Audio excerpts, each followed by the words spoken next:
Hello everyone, let's talk about Sunita and Govinda, जिनका relationship इतना problematic है कि आजकल हर जगह यूट्यूब पर, इंस्टाग्राम पर, हर रील पर वो अपनी मैरिज के बारे में बातें करती रहती हैं, जो कि वो काफ़ी बार डायरेक्टली भी बोलती है और इनडायरेक्टली भी। इनडायरेक्टली वो चीटिंग की बातें करती है, कैसे मैरिज में हिकअप्स आते हैं, और काफ़ी बार वो ये बोलती हैं कि Govinda is not a good husband, he is a very good son but he is not a very good husband. तो उनके ना ऐसे ही इंटरव्यूज बार बार रिसर्फेस होते हैं इंस्टाग्राम और यूट्यूब पे, और यही बोलना ऐसा लग रहा है कि एक प्रोपेगेंडा टाइप है, but this is not a propaganda. अगर हम देखें ना पास्ट में जाके, so Sunita and Govinda had a love marriage, और सुनीता जब 15 ईयर्स की थी और गोविंदा उनसे बड़े थे, तब से उनका रिलेशनशिप चल रहा था। एंड सुनीता जब 18 ईयर्स की थी और गोविंदा 25 के थे, तब उनकी शादी हो गई। तो अगर हम बात करें तो गोविंदा उनके स्टैच्योर के नहीं थे और सुनीता एक प्रॉपर बैंड्रा गर्ल थी, बट फिर भी उन्होंने उनसे शादी करी और इतने टाइम से उनकी शादी चली। लाइक इनकी 40 ईयर्स की शादी है, इनके 2 बच्चे भी हैं, one is an interior designer और गोविंदा का बेटा भी अब डेब्यू करना चाहता है। बट अब ना उनकी काफ़ी इंटरव्यू से ऐसा लगता है कि इनकी मैरिज में बिल्कुल लव नहीं है, देयर इज़ नो रिस्पेक्ट। और ऐसा भी काफ़ी बार क्लेम करती है वो इनडायरेक्टली कि कैसे कितने एक्टर्स नई नई एक्ट्रेसेस के साथ बॉलीवुड की पाए जाते हैं, और गोविंदा ने उनके साथ और उनके बच्चों के साथ इतना टाइम स्पेंड नहीं करा। तो उन्हें भी लगता है कि काफ़ी स्टार्टिंग में तो काफ़ी एक्ट्रेसेस के साथ ही ये टाइम स्पेंड करते थे, बट अब जैसे टाइम बढ़ गया है तो वो कहती हैं कि अब टाइम भी चेंज हो गया है, तो खुद को भी चेंज करना चाहिए।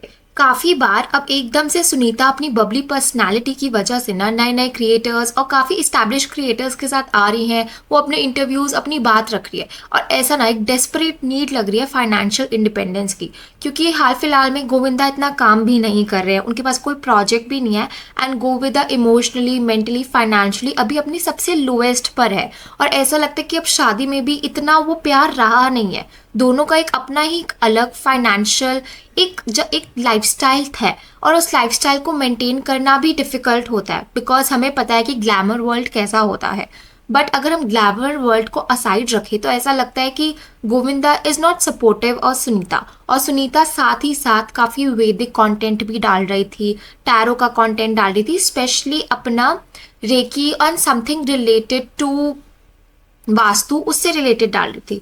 बट उन्हें पता चला कि इससे इतना मिल्क नहीं हो रहा कंटेंट, और उन्हें मोनेटाइज तो करना ही करना है, तो वो ऐसी प्रोपेगेंडा अपने आगे रख रही है which is favouring her in the long run. पति तू नहीं चाहिए भाई, तू वाइफ लोग से ज्यादा तो ये लोग हीरोइन के साथ जिंदगी बिताते थे। आदमी लोग ने क्या कोई अमृत पी के आएगा, जो करना है करे, और बीवी चुपचाप घर में बैठे रहे। आप इमोशनली एक इंसान को प्यार करते हो, फिर बाद में आप उसको चीट करते हो, दैट्स नॉट राइट। जब एक औरत की दिल से हाय निकलती है ना, ओहो तब तो भगवान भी नहीं बचा सकता है उनको। ऐसा मैंने क्या कर दिया जो आप मुझे माफ कर चुके हो? जवानी में सब करते, मैंने भी की होगी, गोविंदा ने तो की है।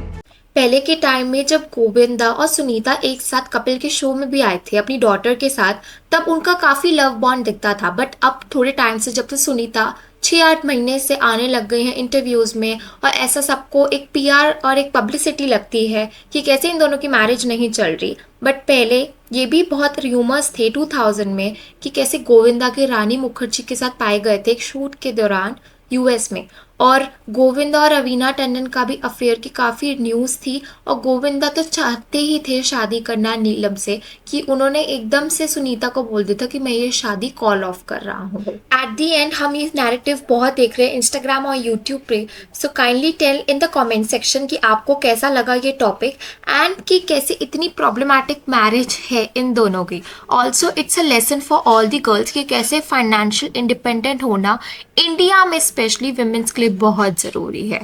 Thank you.